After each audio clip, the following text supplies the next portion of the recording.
Hola, bienvenidos a este martes de Educando en Salud. Me da mucho gusto nuevamente ponerme en contacto con ustedes ahora a través de este en vivo. Para los que no me conocen, me especializo en la promoción y educación para la salud y estamos abordando una serie que le he llamado la alimentación correcta y el síndrome metabólico. ¿Cómo poder prevenir las enfermedades de este síndrome metabólico?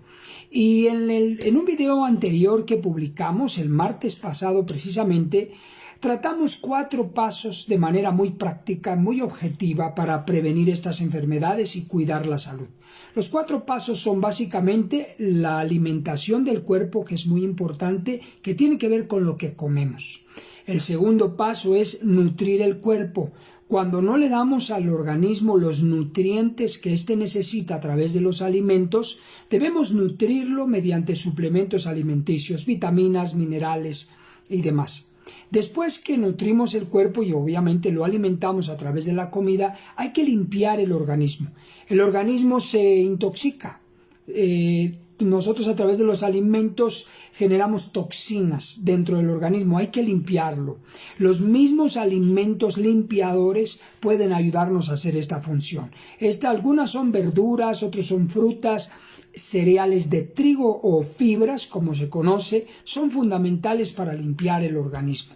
Y el cuarto paso, muy sencillo, es descansar el cuerpo a través de un buen sueño reparador, un buen sueño de recuperación. Podemos descansar todas las células, el organismo, el cerebro, el sistema nervioso y automáticamente este se repara. Yo expliqué con más detalle en el video anterior estos 4 pasos, se los recomiendo mucho. Hay más detalles de lo que hablé en estos 4 pasos. Y quedamos de hablar con un poquito más de extensión el paso número 1 del cuidado del cuerpo, que es la alimentación correcta. ¿Cómo alimentamos el cuerpo? Ese es el tema de este en vivo. Lo alimentamos básicamente en 3 grupos. Los alimentos se dividen en 3 grupos. El primer grupo es el grupo de las proteínas, el segundo de las grasas y el tercero de los carbos o carbohidratos. Pero hablando en cada uno. Las proteínas. Las proteínas son esenciales para la salud del organismo. Las proteínas las encontramos en las carnes de origen animal y de origen vegetal. Por ejemplo, las proteínas de origen vegetal son todas aquellas que contienen las semillas, como las nueces, todas las nueces que hay, 3, 4, 5 clases de nueces, los pistaches, los piñones, los cacahuates, el haba, el garbanzo, la linaza, la chía, la lenteja y demás cereales son altos en proteínas, son ricos en proteínas, es una fuente rica en proteínas, pero también son ricas en grasas, se llaman grasas insaturadas. Y otro grupo de proteínas son las de origen animal. Por ejemplo, están las reses, la carne de res, algunos que son borregos, ¿verdad? O chivos, como se conoce, también son carnes y generan proteína. También el pollo y la carne de cerdo. Otros derivados del mar, como por ejemplo el pescado, el atún y más. Son fuentes ricas en proteínas, pero también tienen grasas, sobre todo la carne de cerdo, la carne de res, la carne de borrego o chivo, como también es para la barbacoa, como comúnmente la conocemos, son fuentes ricas en proteínas, pero también en grasas. Ahora, ambos son esenciales. Por ejemplo, la proteína animal es importante porque de la proteína animal es donde se obtienen los 8 aminoácidos esenciales que componen las cadenas de proteínas. Son aminoácidos esenciales que ayudan a la construcción del tejido muscular. Junto con las proteínas se construye el tejido muscular, se construye por ejemplo la elastina, la queratina, el colágeno se extrae también de estas proteínas. Nos ayudan las proteínas a un correcto funcionamiento del sistema inmunitario, nos ayudan las proteínas a generar anticuerpos. Las proteínas son esenciales para la construcción celular, músculos, piel, cabello, uñas, huesos, tejido en el organismo. Y como les decía, los aminoácidos esenciales se encuentran en las proteínas animales. Las proteínas vegetales son muy ricas y muy saludables. Entonces ya tenemos en las proteínas dos grupos de alimentos proteicos, muy esenciales para la salud del organismo. Dentro de esos alimentos proteicos tenemos también las grasas. En el caso de las grasas de origen animal, son grasas que se derivan, ahí mismo se encuentran. También hay otro grupo de proteínas que se encuentran en los animales, de origen animal, que son derivados, se llaman proteínas derivadas o alimentos derivados. Por ejemplo, leche, huevo, crema, mantequilla. Son algunos derivados que también son ricos en proteína y son ricos en grasa. Hablando de las grasas ahora, es otro grupo de los alimentos que son esenciales para el organismo. Las grasas son importantes. Hay un mito, ¿verdad?, que se consuma cero grasa y cero grasa y cero grasa. La verdad es que eso no tiene una fuente científica respaldada. Solamente son mercadotecnia para vender hornos, para vender sartenes, para vender artículos de línea blanca, para que cocinemos cero grasa, pero eso no tiene ningún fundamento científico. Las grasas son esenciales para la construcción de hormonas. Las grasas son importantes para la asimilación de algunas vitaminas que se conocen como liposolubles. Son vitaminas solubles en grasa, como la vitamina A, que es muy buena para los ojos, la vista, la vitamina D, que es esencial para el tejido muscular, también para el sistema nervioso. La vitamina D ayuda también a la relajación del cuerpo, al sistema inmunitario. Está la vitamina K, que es liposoluble, se disuelve en grasa, que es un excelente anticoagulante. Está la vitamina F, que poco se habla de ella, que ayuda mucho a prevenir el envejecimiento, la hidratación de la piel, provee omega 3 y omega 6, la vitamina F. Está la vitamina E, que es rica en antioxidante y un reparador celular. Es muy importante. Entonces, ¿qué sería de esas vitaminas liposolubles sin la grasa? Así que la grasa es esencial para la construcción del sistema hormonal, poder asimilar vitaminas liposolubles, pero también algo importante, las grasas contribuyen mucho a la función sexual. Entonces es importante el consumo de grasas, totalmente importante y esencial. La clave está en las cantidades que consumimos de grasas y explicaré en un momento más acerca de esto en cuanto a los consumos, los porcentajes que es recomendable consumir. En el caso de las grasas de origen vegetal se conocen como el colesterol bueno.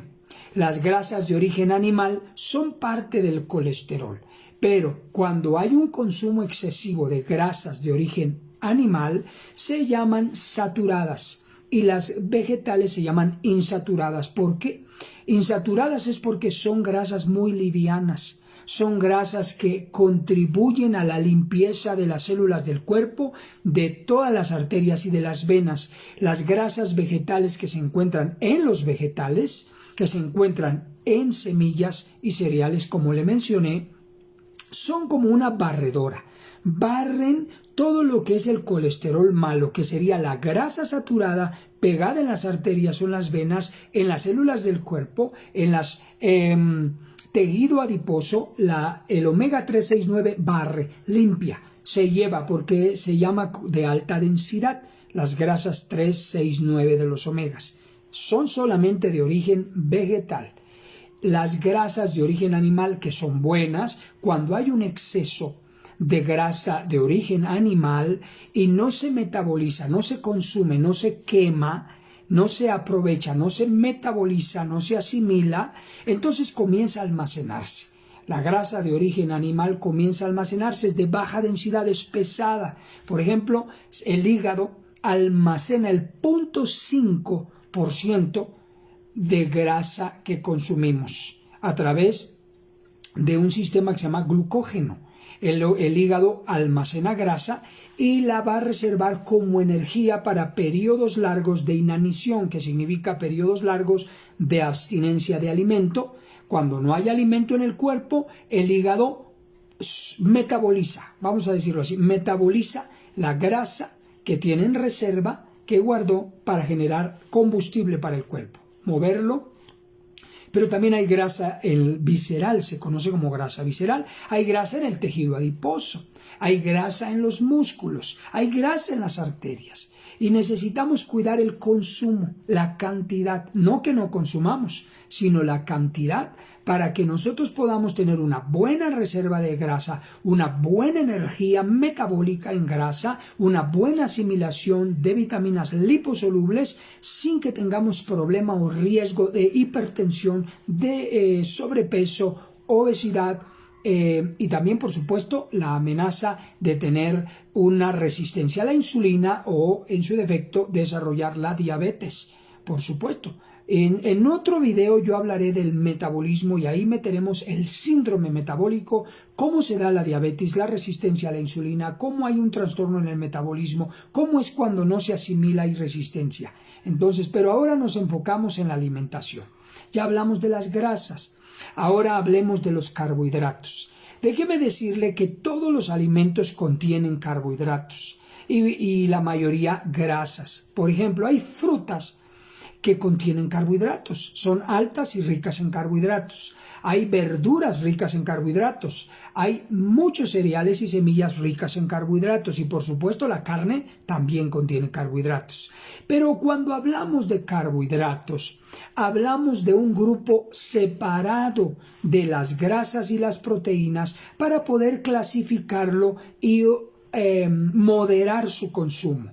Por lo tanto, cuando me refiero a los carbohidratos, me voy a referir a los carbohidratos que principalmente se encuentran en las harinas, ya sean de trigo o ya sean refinadas, en las pastas, la papa, carbohidratos, el trigo tiene carbohidratos, la avena, el pan blanco, el pan dulce, chocolates, por ejemplo, frituras, botanas, refrescos. Y ese grupo de alimentos que en algunos grupos de alimentos se clasifican como alimentos chatarras, claro, están dentro de los carbohidratos, debemos cuidarlos. Por eso es que se separa en la clasificación. No porque las proteínas y grasas saturadas e insaturadas, vegetales o animales, no tengan carbohidratos, tienen carbohidratos. Y precisamente por eso tenemos que cuidar el consumo de carbohidratos adicionales que se encuentran en este grupo. Ahora bien, es importante que sepamos que estos tres grupos de alimentos son fundamentales para la salud orgánica, para la generación de energía, para un buen sistema metabólico.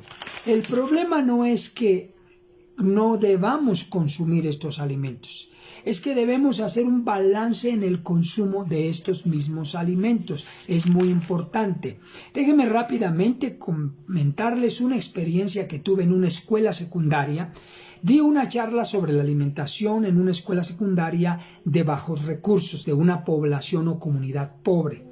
La mayoría de los estudiantes de ese salón de clases presentaban deficiencias alimentarias. Anemia, por ejemplo. Entonces, ¿qué es lo que sucede? Yo le hice unas preguntas a los estudiantes y les pregunté, a ver muchachos, aquí en su casa, en la alimentación de su casa, ¿hay frijoles para comer? Sí. ¿Hay arrocito? Sí. ¿Hay huevo? Sí. ¿Llega a haber algunas veces queso? Sí. ¿Lentejas? Sí, hemos comido lentejas. ¿Han comido a lo mejor en algún momento plátano? Sí. ¿Cremita? Sí, hemos comido cremita. Cuando bien les va, ¿han comido atún? Sí, atún hemos comido. Entonces, si ustedes se dan cuenta, leche, les pregunté, ¿consumen leche? Sí, consumimos leche. Si ustedes observan, y les hice la pregunta a los muchachos, ¿cuál es la razón por la que ustedes presentan, en varios de ustedes presentan deficiencias alimentarias? Pues se reían los muchachos, ¿verdad? Porque obviamente que la causa era porque no comen bien los chamacos. Les encanta ser melindrosos y les encantan las fritangas, las frituras. Pero si ustedes observan, en el grupo de alimentos que mencioné, que se puede decir que son parte de la canasta básica, tenemos las proteínas. En el huevo tenemos proteínas en el frijol, tenemos proteínas en la lenteja, tenemos proteínas en algunas verduras, calabacita, chayotes, por ejemplo el chayote, ahorita se me acaba de olvidar un nombre de una verdura, pero ejotes, los berros, son verduras, calabazas, que son ricas en grasa vegetal, que es muy buena para el organismo. Ese tipo de grasa, omegas, son ricas en carbohidratos y son ricas en algo de proteína. Entonces, si observamos, los muchachos tenemos en la canasta básica las verduras, frutas básicas, lentejas, garbanzo, tenemos huevito, frijoles negros o frijoles bayos, ese grupo de alimentos. Esos alimentos son básicos y son esenciales para una buena alimentación. Si nosotros comiésemos balanceadamente, no tendríamos por qué tener ningún problema de anemia. El problema es la mala alimentación y la mala elección de los alimentos. Quiero concluir este en vivo recomendando entonces, ¿qué es lo que debemos hacer? Nosotros no debemos vivir toda la vida con una ansiedad por cuidar lo que comemos. Lo que comemos puede ser rico y variado. No tenemos que tener temor. Lo que tenemos que cuidar son las porciones, los tamaños de la cantidad de ingesta y los atracones, como podríamos decirlo, y tenemos que cuidar la cantidad, frecuencia que tenemos que comer. No es necesario comer todo el tiempo carne animal, porque eso eleva los niveles de colesterol y triglicéridos en la sangre. ¿Por qué?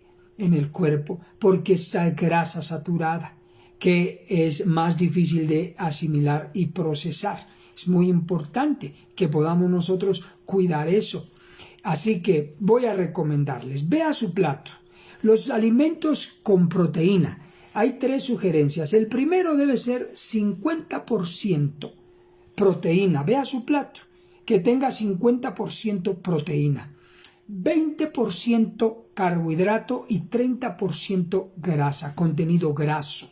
Eso puede ser una buena comida balanceada y saludable, pero todavía hay otra mejor, 60% proteína, luego 20 carbohidrato y 20 grasa. Eso todavía tiene más carga proteica y un balance en carbohidratos y grasas. Otro ejemplo podría ser 70% proteína, 20% grasas y 10% carbohidratos. El 100% de lo que consumo. Preferentemente debe de ser en cada plato, mañana y tarde. En la noche debe ser algo muy ligero. Pero si no se puede en las 2 o 3 comidas del día, uno tiene que balancear en la mañana cierta carga de alimento, en la tarde cierta carga de alimento. Por ejemplo, si en la mañana se comió usted unos chilaquiles, pues el chilaquil es 70% carbohidrato. Y lo poco es grasa y proteína, el queso, la crema y un huevito. ¿Se da una idea? Entonces ahí unos chilaquiles llenan muy bien y se siente uno muy satisfecho, pero la mayor carga es de carbohidrato, porque es maíz, y es poca grasa y poca proteína, que repito, en crema y queso y huevo. Pero si usted come menos chilaquiles y le pone 2 huevos, ahí ya mejoró la proteína, le pone suficiente queso y crema, mejora la cantidad de grasa y de proteína. Cuando hablamos de grasa, recuerde, estamos hablando de la que contienen los alimentos, del contenido, la grasa que contiene la propia crema, la grasa que contiene el propio queso, y a lo mejor el huevo lo hizo frito, la grasa que ya trae el huevo que se hizo frito. No le va a hacer gran daño, sobre todo cuando es aceite de canola. No pasa nada, fuera de manteca todavía es un poco peor. Entonces, porque la manteca es saturada, la canola es vegetal. Entonces ahí tenemos un balance. Ahora, si usted come unos chilaquiles, que la porción de chilaquiles es menor, pero come un bistec o una costilla, y tiene el chilaquil, crema y queso la costilla, entonces usted ya tiene 60% de proteína en la carne, tiene unos 20% en el chilaquil y el resto entre crema, queso y frijolitos Se da cuenta cómo balanceamos en los frijoles proteína, hay cierta carga de grasa en el frijol por naturaleza del frijol, hay carbohidrato en el frijol, hay proteína en la carne y hay cierta carga calórica de grasa en la carne y tiene los chilaquiles, la crema y el queso. Simplemente observe su plato y más o menos aprenda poco a poquito a balancear. Si en la mañana comió mucho carbohidrato, bájele para en la tarde y menos en la noche, y en la noche cargue más proteína y vegetales, frutas. En la noche mejor frutas, un cereal limpiador para que su organismo se esté limpiando. Y así podría darle muchos más ejemplos, pero creo y confío que usted más o menos tiene ya una idea. En conclusión, usted puede comer de todo, claro, si no tiene alguna enfermedad, si no padece alguna enfermedad como diabetes o hipertensión, o usted padece un problema de enfermedad crónico-degenerativa, tiene que tener su dieta. Pero si hablamos de una persona normal, en un estado de salud normal, puede comer de todo, pero no todo el tiempo y no en grandes proporciones. Una dieta baja en azúcares, que son carbohidratos y azúcares, una dieta baja en grasas y una dieta rica en proteínas, por supuesto vegetales y frutas, con agua natural, con agua de fruta natural, será mucho mejor. Le recomiendo consuma té, es muy importante, eso le va a complementar. Así que si le hace falta, este video va a quedar grabado, repítalo una y otra vez para que tome nota de lo que acabo de comentarle. Habrá más información que daré en otro en vivo o en otro video de Martes de Salud, a donde estaré hablando del sistema metabólico, cómo se metaboliza todos los alimentos, estos tres grupos dentro del organismo, qué efectos tiene en la energía dentro del cuerpo, el sistema metabólico, y nos vamos a dirigir hacia las enfermedades del síndrome metabólico, cómo es que podemos prevenirlas y qué es lo que causa las enfermedades del síndrome metabólico. Si les interesa, les voy a obsequiar regalada una guía gratuita, una guía de alimentación. Ahí vienen los alimentos por grupo, los que son proteicos, los que son grasos y los que son carbohidratos. Y dentro de los proteicos, los más saludables, los que deben de ser con más prudencia comer, las grasas igual y los carbohidratos igual. Si agarramos nuestro plato y vemos cómo lo administramos durante el día, relajadamente, de una manera dinámica, un estilo de vida y una educación en la alimentación, gozaremos de una buena salud, si Dios nos lo permite y no hay ninguna enfermedad que se desarrolle genéticamente, por carga genética, tendremos una muy buena salud y tendremos a la buena distancia las enfermedades del síndrome metabólico. Me dio gusto estar con ustedes. Escríbanme, por favor, alguna pregunta o duda o comentario, y si quieren la guía de alimentos, pídanmela para que se la hagamos llegar. Que les vaya muy bien, que tengan una muy buena noche. Hasta el próximo martes de salud.